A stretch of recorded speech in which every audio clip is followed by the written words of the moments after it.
Hi everyone, and welcome back to the Ravens Table. Today we're going to show you how you can craft a combination game board and pouch out of fabric like this, into which you'll also keep all of your game accessories. Makes it very portable. You'll never have an excuse for not carrying a game with you. So with that, let's get crafting.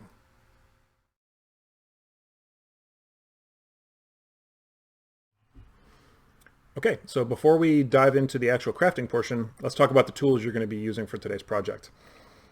First and foremost, you have to know what game you're going to be creating and the size of the board that you're going to be making it for, because some games aren't always the same size. So take Neftoffel, that can be played on a 7x7, 9x9, 11x11 board. Today we're actually going to be making a 9x9 board for Neftoffel, so that's where we're starting from. Next, you have to know the fabric that you're going to be using. In this case, I'm using this natural canvas fabric here. The type of fabric you're using is important, and I'll explain why that later. So from there, I know that this is a very long piece because it's some scrap fabric, but it's not very wide. So that narrow dimension is the limiting factor. I measured it out earlier. It's about 10.5 inches. So this is going to be a square board. So it's going to be the piece we're going to cut. It's going to be 10 by 10. So to get all that, you're going to need a straight edge, which I've got a square here. A square is going to be better than just a normal straight edge if you have one, because you're going to be making a square board, and this will make sure that your angles are all exactly 90 degrees. But if you only have a straight edge, that's perfectly fine. Next, you have to know which pieces you're going to be using. In this case, I'm using these glass stones, which if you watch some of my other videos, I explain why these are my favorite game pieces. But you have to know what you're going to be using, because that's important when it comes to making how big the spaces are on the actual board. Next, if you have them, be a pair of calipers. This is to measure out the size of the game pieces themselves. Again, you can use the measurements on your straight edge, just this is a little bit more accurate. You're going to want a pair of scissors, obviously, to cut out your fabric. A calculator for some quick math, or if you can just do it in your head, that's perfectly fine. I've got a pencil here. I prefer a mechanical pencil with like a 0.5 millimeter sizing, just because it's a thinner point as well as a consistent point, but a regular plain old pencil will be just fine. I got two permanent markers of different thicknesses here. I've got a set of grommets, which this set here includes both the grommets themselves as well as the cutter and the stamper, so it's all in one. So this will be really handy. You also want to make sure these are fairly small. You don't want to use big thick grommets if you can avoid, because it takes up space on your board. And then depending on the type of fabric, we'll talk about how you're going to treat the edge. If it's a natural fabric, you can use something like this stuff here. This is a heat bonder, where you can take the edge of the fabric and fold it on top of itself with this stuff in the middle, use an iron, and it kind of melts it all together and it keeps it from fraying. Real convenient. You can also use just plain old fray check like this.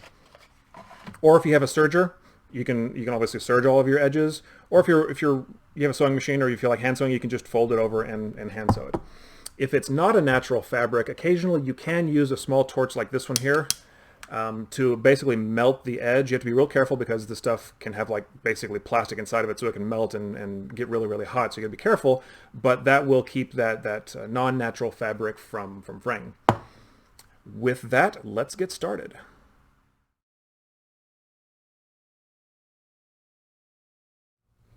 Okay, so let's start with getting the appropriate size of fabric that we're going to use.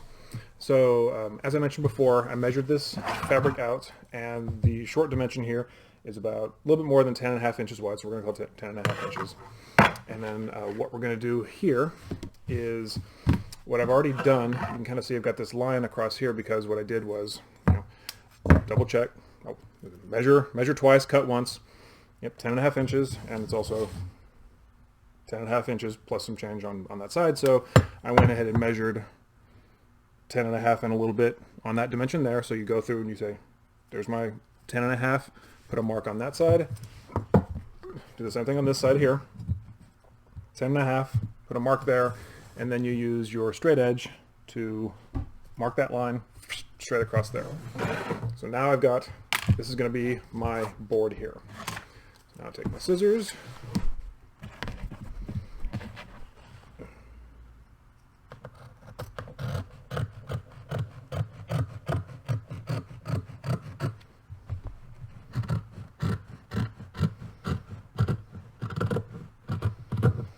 Cut out as straight of an edge as you can. take this and move it out of the way because we are now done with this piece here. Okay. All right, so now, in pretty much every case, you're going to want to have your board centered on your piece of canvas or your cloth here. So to figure that out, we need to know how big the board's going to be. So to do that, we then need to know how big our game pieces are going to be and how many spaces we're dealing with here. So like I mentioned before, this is going to be a 9x9 board. So we want to make sure that our spaces are slightly larger than the game pieces we're using, because if the spaces are smaller than the pieces, then they won't fit. So I would recommend, especially with things like these, since these glass stones are fantastic, but they're not all a regular size. So in fact, you can even see that. Let me show you a couple of examples here. So like these red ones are actually significantly smaller than the blue or the hazy ones. So what we're going to do in this case here is we want to go ahead and use the red ones since they're a little bit smaller, and we're going to find ones that are of approximately the same size. And in this case, we're going to use, I think we're going to use some of these green ones here. So you can see they're about the same size. So great. So now, this is the size of pieces we're going to use. The green ones looks like they're a little bit larger, but this is where we pull out our calipers. Like I mentioned before, if you don't have calipers, a normal straight edge will do you just fine. These are a little bit more accurate. If you got a pair of digital calipers, it's even easier. So in this case, looks like we are just at 3/4 of an inch. So a little bit, camera's not great at zooming in that close, but trust me, it's 3/4 of an inch. And that's on the longest dimension of that green one. So let's just double check, make sure the red ones are gonna, the red ones are a little bit smaller than 3/4 of an inch. So our game pieces, we're gonna go with 3/4 of an inch. Okay, so if our game pieces are 3/4 of an inch, you want to make sure that your spaces are larger than 3/4 of an inch. So we could go with a full inch size, but I think that's going to leave too much space. So we're going to go ahead and let's go with, instead of 3/4, 0.75, let's do 0.9 inches. Let's see what we got there. So we got 9 spaces times 0.9, which, pretty simple math. It's 8.1 inches. So that's going to be the dimensions of your board. So it's 8.1 inches by 8.1 inches. So there we go. Now we know how big our board is going to be. And if you need to write some of those things down as you go along, just so you don't forget, go right ahead. So we want to center our board. In this case, what we're going to do here, there's a way that you can find the center by drawing a whole bunch of lines on here. And if it's doing this on a piece of paper, where you don't mind like erasing the lines, I'm trying to minimize the spare pencil marks we have on this thing. You can go through and erase them. They do eventually come up, but I'm still trying to minimize. That's why I'm being spare with the markings that I'm making on here. So the other way you can do this is, since we know our dimensions are 8.1 inches, you can then, the other way you can do that is you take your total length of this dimension here. So let's say, 8.1 is our board. This is 10.75. You subtract your 8.1, and that's how much dead space there is 2.665. And then you divide that by 2, and that gives you the offset from each side where your board's going to start. So in this case, it's 1.325 inches. So basically 1 1/3 inches. So what we do at that point here is we go in 1 1/3. So we're going to say it's about right. I get my pencil to come out. There we go. 1 1/4 would be there. So 1 1/3 is about there. So same thing on this side. 1 inch and 1/3 would be right about there. And we're going to do the same thing down here because these were the same on both sides. So 1 1/3 would be about here. And then 1 1/3 would be about there. Okay, so we've got the offset on this side, so now we got to do the offset in this dimension. So since this one is exactly 10.5, you do the same thing. 10.5 minus 8.1, 2.4 divided by 2, and now you've got your offset, 1.2 inches. So a little bit less than 1 1/4. So we're going to go from here, 1 1/4, so about right there. And then same thing here, 1 and a little bit less than 1/4, so right about there. Okay. Okay, so in this case, since we know 8.1s are our board, we should, if we did our stuff right, if you mark between those markings you have there, you should have your 8.1, which we do. All right, so we're good. So we're going to take our pencil and we're going to go ahead and I'm going to turn this way so I can see it a little bit clearer. Double check that. Double check that. Yep, we're good. Okay. So we're going to mark out our 8.1 there. Okay, great. Now we're going to do the same thing on this one over here.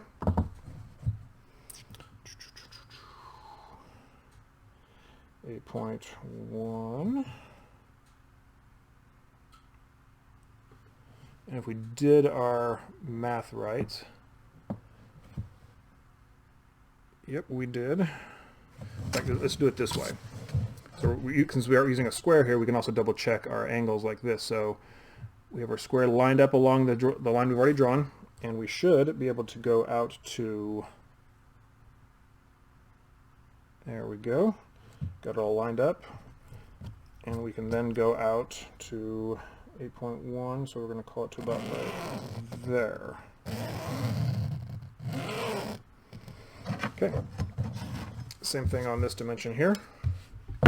Make sure your square is lined up on the line you've already drawn. I'm going to go out to, and there's our mark right there, so we've done our math correct here. To there. So now you've seen we've drawn 3 sides. So if we did our stuff correct here, and we should have, since we used a square, this should be just at 8.1, and look at that, it is. It's spot on. So just so we can make sure we're drawing our line straight, we're going to make sure we're lined up on the line we've already drawn. There we go. Something underneath the board there.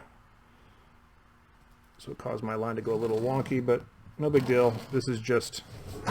Okay, so now we have a perfectly square board that is centered in all dimensions on our piece of canvas.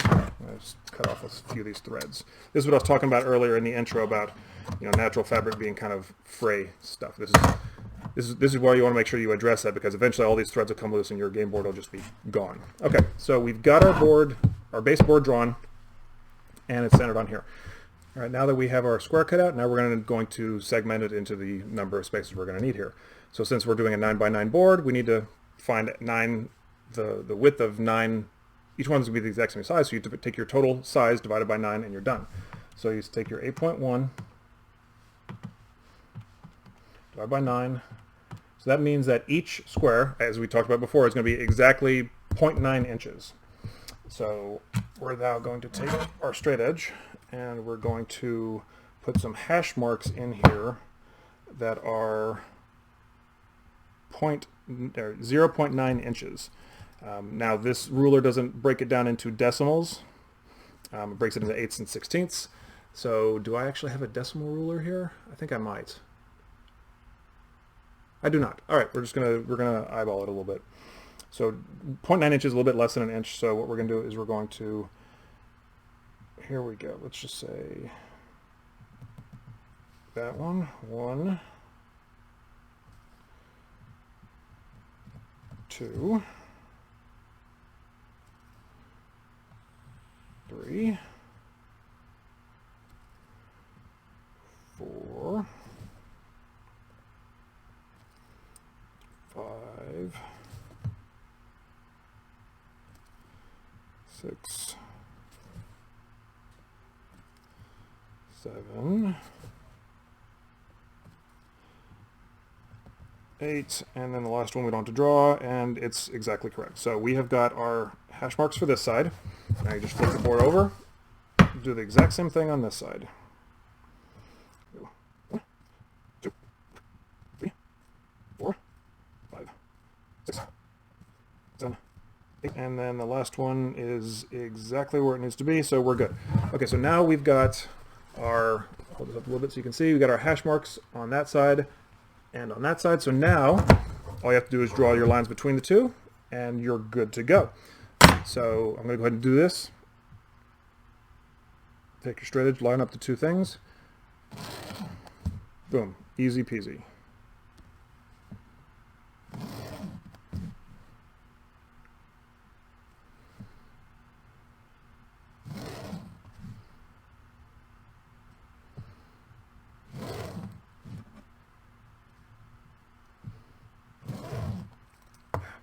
Messed up my line a little bit on that one because it got caught on something. So we're going to, this is why you don't want to do your first line very, very dark, because you may make a mistake like I just did. This is also why we don't do it in permanent marker first, we do it in pencil.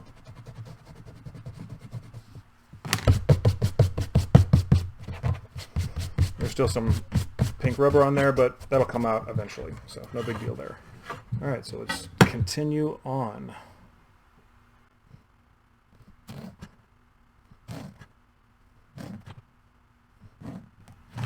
All right, so now you can see we've got all of our columns drawn. And drawing your rows is exactly the same way. We already know what our dimensions are because this is an exact square board.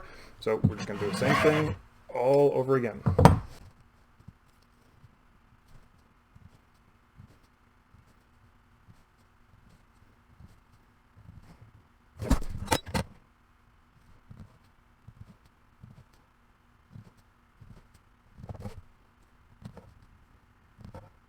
All right, again, now we've got all our hash marks. So time to draw the straight lines.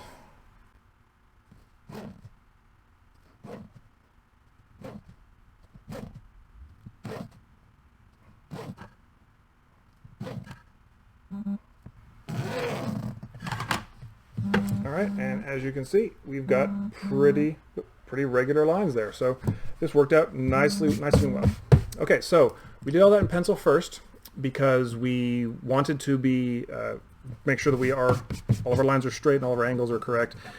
Obviously, I'm making sure this is really accurate because I happen to like a real clean board. If you want to have something that looks a little bit more, you know, in period they didn't have straight edges and squares and things like that, so they just did the best that they could by eyeballing it. If you just wanted to freehand this whole thing, no problem doing that whatsoever. I just happen to like a little bit of a cleaner looking board than that. Okay, so now that we've done it in pencil and we're happy with the results, we're going to go ahead and do that. We're going to take our Sharpie, and this is where I mentioned earlier I had two different thicknesses. This one's what they call a fine point, which, you know, it's fairly fine, or this one's like a ultra fine point. So just depending on how thick you want your lines to be, that's going to depend on you know, how you want or which marker you're going to use. If you want, you can take a scrap piece of paper and, you know, you can see, you know, how thick it's going to be. So that one's fairly thin. This fine point's actually pretty good, so you can kind of see the difference between the two. I'm going to go ahead and use the regular old Sharpie, just because I think it's going to be a little darker, and they'll show up a little bit better on this real pale canvas. Again, you could freehand all this if you want, because you already have all your lines. Absolutely nothing wrong with that. I'm going to go ahead and use the straight edge again.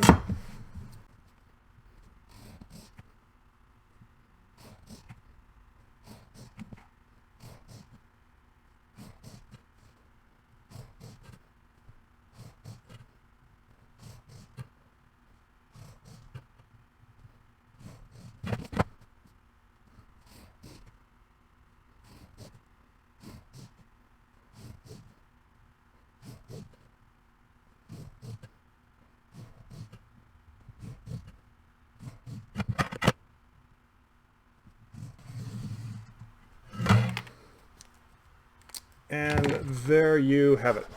We've got our pretty regular 9x9 board ready to go. I went over on a few of the places. You can see it kind of went over a bit like that. We're not going to call those mistakes. As a famous painter once said, those are happy little accidents. But we now have our board, and you can see it is, you know, centered within the canvas itself. So we don't have to erase any pencil marks. Well, there's a couple of little places where the pencils are showing through a little bit, but the nice thing about you doing it pencil first is you can erase anything that you see there.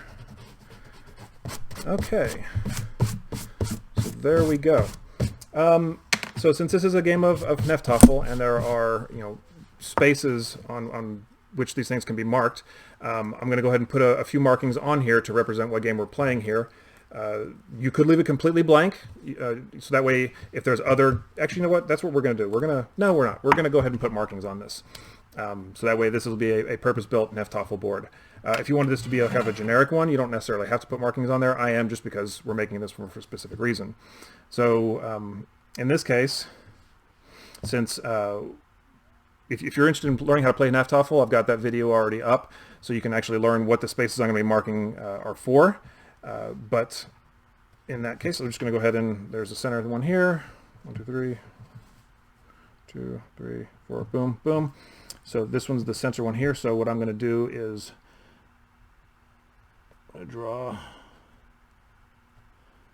a little crown, because that's what space is here. This is the king space. And then over here, I'm just going to draw a couple of X's, or draw an X in each one of them.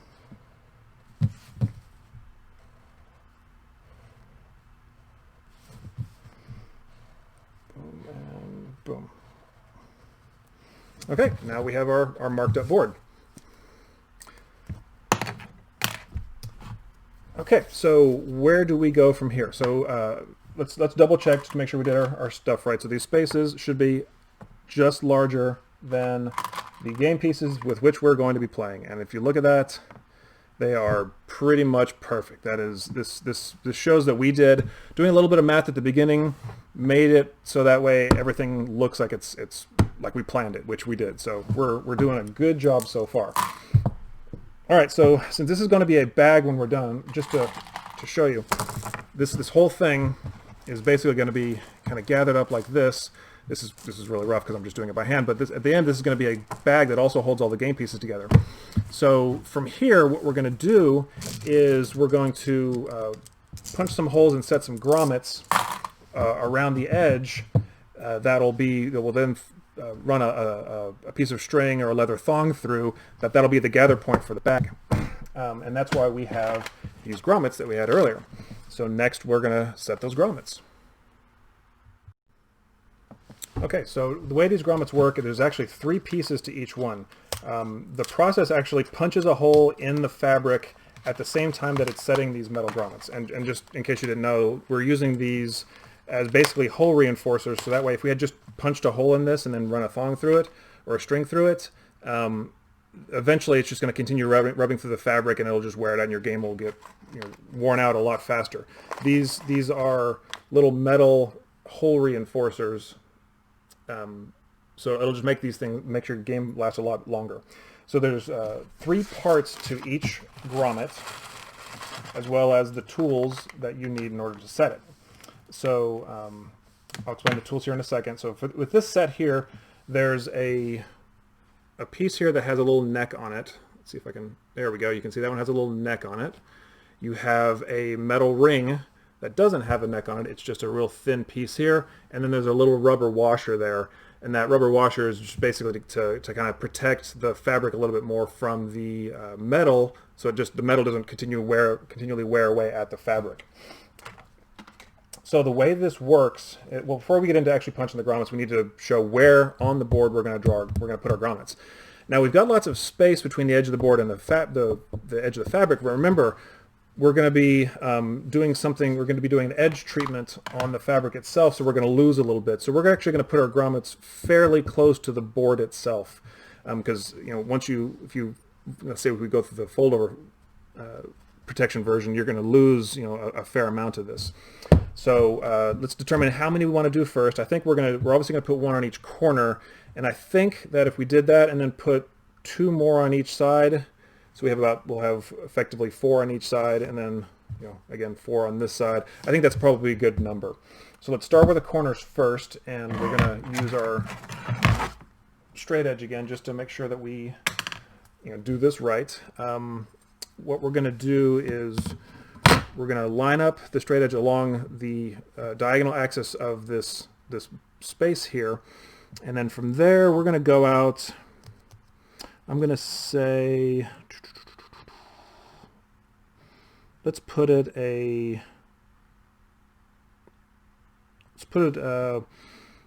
little bit more than a 1/4 inch out. I think that's going to give us enough space, and again, not to be too close to the board at that point.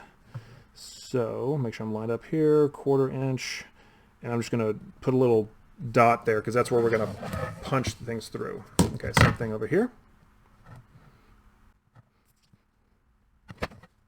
Same thing here, 1/4 inch and a bit, and 1/4 inch and a bit. Okay, so now we've got the place where we're going to put a spare mark here. I'm going to erase. Okay. So we've got where the corner ones are going to be. So now, since we said we want to put 2 on each side, it means we're going to have 3 spaces. So we need to measure the distance between those 2 marks and then divide that by 3, and that'll tell us what our marks are. So before we do that, though, let's just double check, make sure our distance between all these points should be roughly the same. So we got 8 3/4. We got 8 3/4. We got 8 3/4, and we got, yep, we are good. It's like we planned for it. Okay, so we're going to take each one of these things here, divide that distance, that 8 3/4 distance, and we're going to divide that by 3. So we bring out our little happy calculator again here. 8.75 divided by, so each integral mark or interior mark is going to be 2.916 inches, which, again, this isn't a decimal thing here, so we're going to kind of eyeball that a little bit. So just under 3 inches for each one of these. We're going to go on this side here just because it's got the proper hash marks on this side. So 3 and just under 3, so we're going to call that one there. And here, let's say just under 3, so I'm going to call that one there. So if we did our stuff right, just double checking things. So that one's obviously just under 3. The distance between these two should be the same. Yep. And the distance between these two should be the same. Yep. Okay, we are good. So, just under 3 here. Launch tweet, which we do now. Just under 3. Just under 3. And there. Something here. There.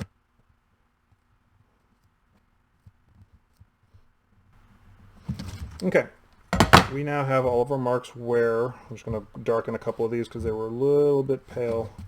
That one's good, that one's good, those are both good, and these are all good. Okay, so now we know where we're going to punch our grommets. So the way that these work is, so the tool you have here is you have a little plate that's going to, let me show you here, that's going to go at the bottom.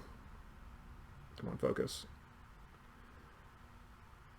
And it's not focusing very well, Dave. So you got a little plate, and then you've got this piece here that's going to actually set everything. And one thing I didn't show you earlier when we were talking about tools is you're going to need a little hammer.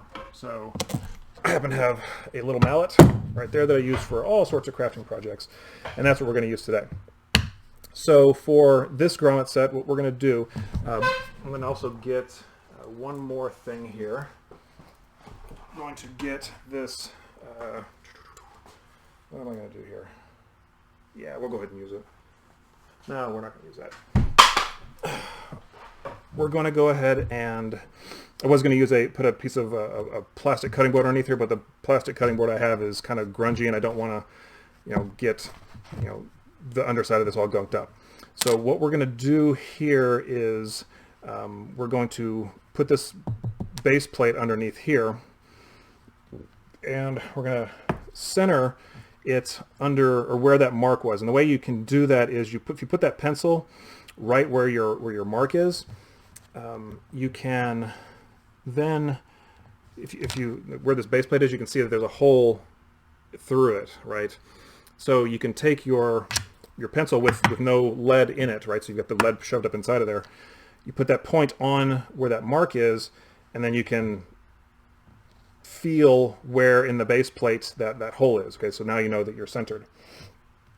And then on the base plate, what you have on there is the piece of the grommet that has the neck. So not the real thin one, but the one that has the little risen up piece. So it looks kind of like that. So that piece goes on the base plate, and there's even a little groove. You can see where it's exactly meant to do just that. So you then put your canvas over top of it. Make sure that you are centered on there. Okay, we're good there. You take your, in this case, it's a 3-part grommet. Some grommets are only 2 parts. This one's a 3-parter. But in this case, you've got a plastic, actually it feels like it's a little rubberized ring. And then you also take your metal piece of your grommet. Make sure that you've got it oriented. The sharp side of that should be down, you know, where basically towards where you're going to do this. And you're going to put that whole thing onto here, making sure that you are in fact centered. You can kind of feel it because it'll all set together. And then when you hit this with a hammer, those grommets are kind of sharp, not sharp enough to cut your skin, but they're sharp enough to cut through the fabric. So you take your hammer here, and it's probably pretty loud, and you can see that once you've got it set, the grommet actually, you know, let me show you there we go. You can see that this one's not quite hammered down enough. I'm going to hit it a couple more times. But that's what happens, is it takes both halves of that grommet and sets them into the thing, and then it forces them all together, so now they're one basically solid unit.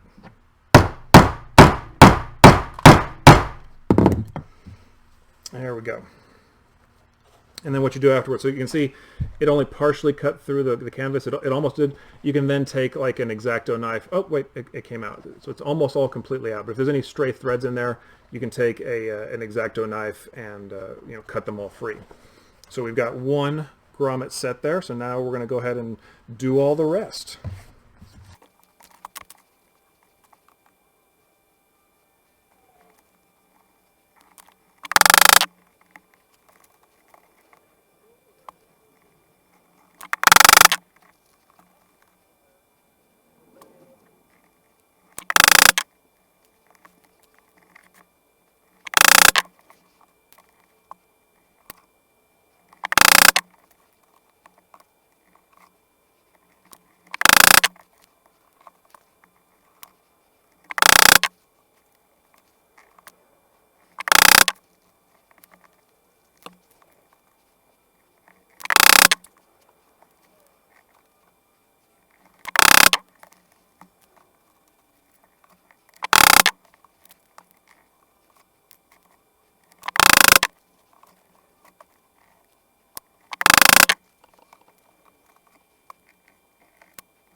All right, and there we go. So we got all of our grommets set here. You can kind of see from this side, some of them the hole was punched cleanly through.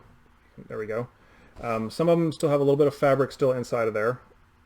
Right. So what we're going to do in that case is I'm going to take a little X-Acto knife here and just cut those free, just so that they're some of them may just come out on their own. Some of them may just take a little bit more cutting. So I'm going to do that real quick, and then we'll move on to the next step. Okay, so now it's time to figure out what we want to do with our edge. So again, you know, we've got all this real raggedy looking stuff.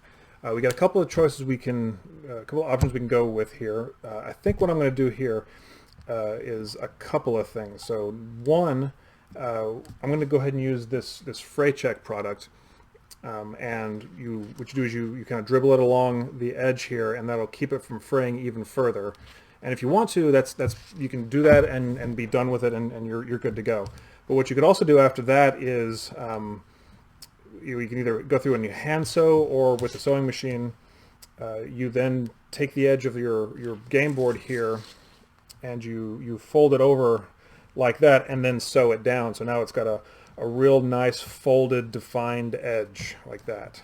And it does look like we have enough space, between the edge and the grommet that we can do that. So that's probably going to give you the nicest looking edge. But you still want to use the fray check, because if you don't, you'll still have little threads coming off all over the place, and it's just going to last a lot longer if you do it this way. So let's get started with that piece.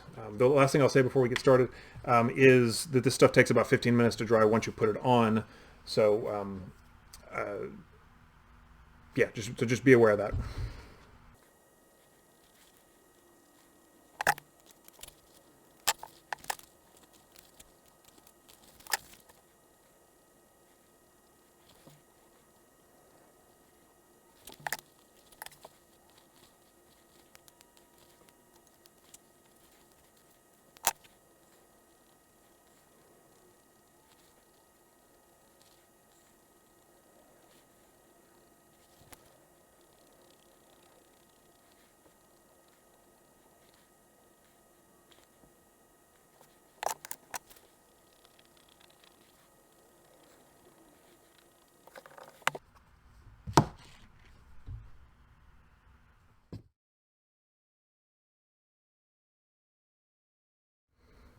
Okay, so now we've let our fray check dry, and we're ready to put the final edge on this thing. So what we're going to end up doing here is folding the edge over like this onto itself, and then sewing it flat. So if you have a sewing machine, this is a great opportunity to use it. I don't own one, and I don't know how to use one anyways. Sewing is not one of the skills that I have, so we're going to end up doing this by hand. So to make sure that our edge is nice and straight, we're going to use these little spring clamps that you can get from any home improvement store for usually less than $1 each. They're super useful for all sorts of things. And what you do is you put one, once you get your edge to the depth that you want, you fold it over and you put a clamp on there to make sure that it stays even. And then as you go and sew down the line, as it were, you just remove each clamp as you go along, and your edge is nice and even. So kind of hard to see, but there we go. So now comes the sewing part. Let's thread our non-proverbial needle.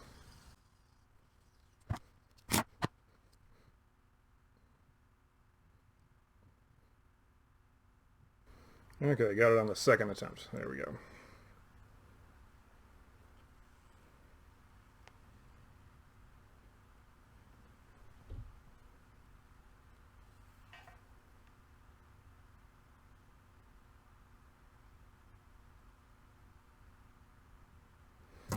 Okay, and off we go.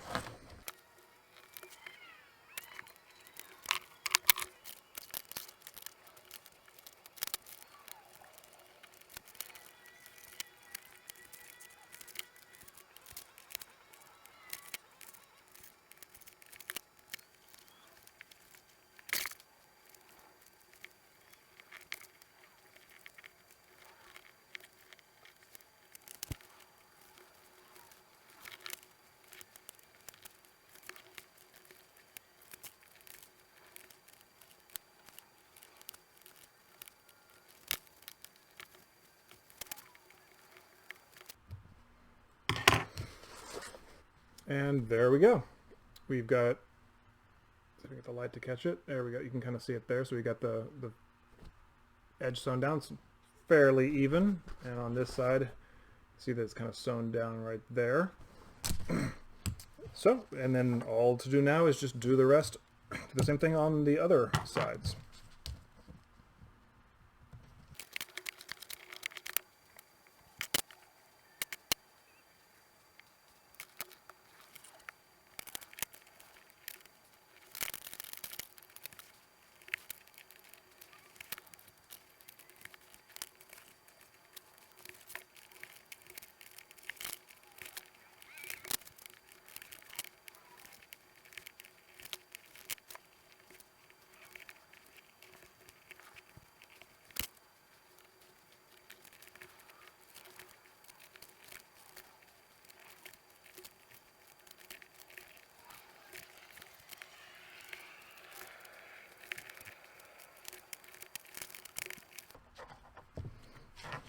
So you can see here as I was sewing, I didn't have one of my grommets properly set. It actually popped out, so I'm going to have to go back and redo that one here in a bit.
And there we go. We have a edge treated, I don't know what you officially call it, but we now have a sewn down edge of our game board. So as I mentioned before, we had one rivet pop out that I've got to go fix. Obviously I didn't hammer that one in quite well enough, so I got to fix that. But all right, so let me fix that rivet and then we'll go on to the last step. All right, so now we get to what is possibly the easiest part of all of this project, which is just wrapping everything up. So we're going to get all of our pieces out here.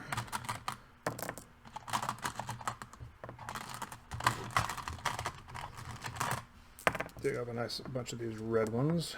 I think we'll go ahead and use red for the defenders in this instance. And no, yeah, we'll go ahead and use red as a defender. And then we'll have a nice gold one as the king. It seems to be appropriate. And then we'll use these green ones here as the attackers.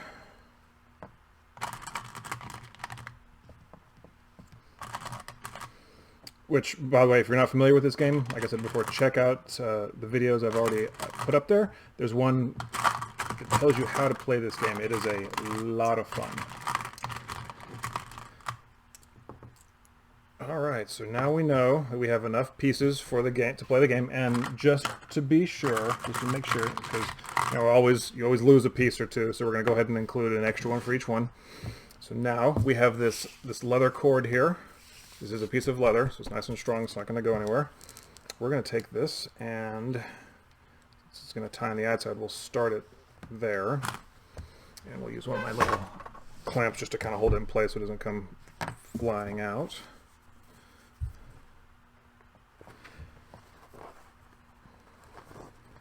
This sewing is much easier than the sewing I was doing a minute ago. All right.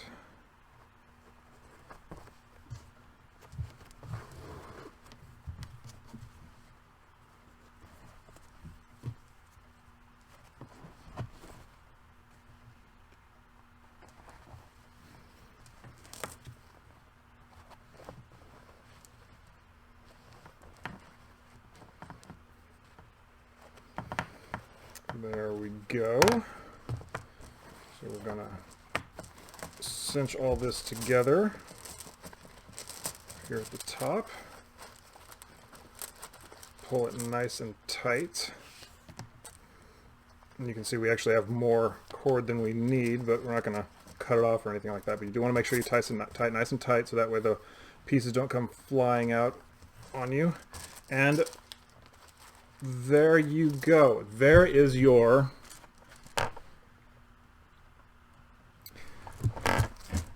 move the camera a little bit. There we go. There is your portable game board with all the pieces, and you can see it packs down real nice and small. You can take this thing, like I said, put it in your pocket, you know, pouch, anything you go. You can take this anywhere you want to go. You always have a game with you.